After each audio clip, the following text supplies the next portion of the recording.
Practice 1, access spiritual power.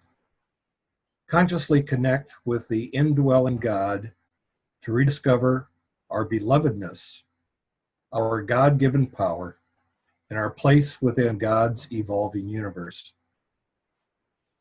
Today I'm going to do two things. One is a reading of Psalm 46. And begin with that. Psalm 46. God is our refuge and strength, a very present help in trouble. Therefore we will not fear, though the earth should change, though the mountains shake in the heart of the sea, though its waters roar and foam, though the mountains tremble with its tumult. There is a river whose streams make glad the city of God, the holy habitation of the Most High. God is in the midst of the city. It shall not be moved. God will help it when the morning dawns. The nations are in an uproar. The kingdoms totter. He utters his voice. The earth melts. The Lord of hosts is with us. The God of Jacob is our refuge. Come, behold the works of the Lord. See what desolations he has brought on the earth. He makes wars cease to the end of the earth. He breaks the bow and shatters the spear. He burns the shields with fire. Be still and know that I am God. I am exalted among the nations. I am exalted in the earth. The Lord of hosts is with us. The God of Jacob is our refuge. Psalm 46, of course, is for those of us who are Lutherans, it was the inspiration for Martin's great hymn that our God is our great refuge. But, you know, so often in the Bible, we see water as a metaphor for chaos and danger. We see chaos in the beginning of the Genesis.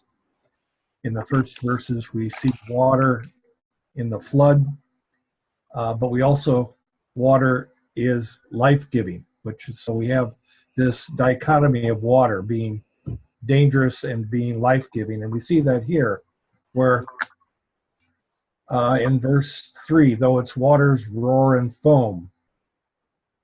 But then immediately afterwards in verse 4, there is a river whose streams make glad the city of God. So we see that, again, that dichotomy of water, of being dangerous but also life-giving.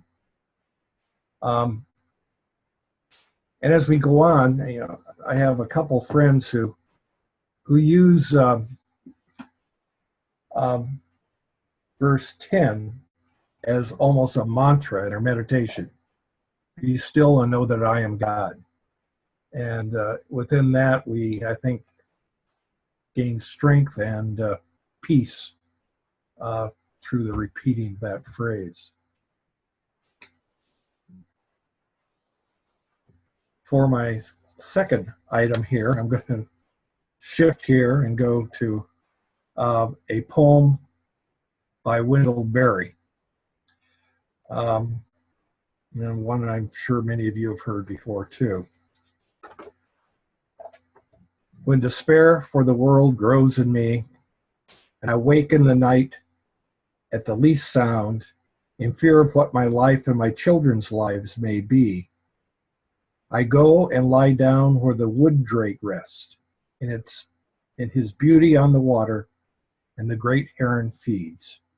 I come into the peace of wild things, who do not tax their lives with forethought of grief. I come into the presence of still water, and I feel above me the day-blind stars, waiting with their light for a time. I rest in the grace of the world and am free.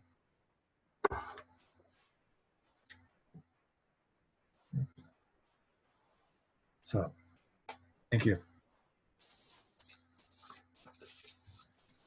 Thank you, Vern.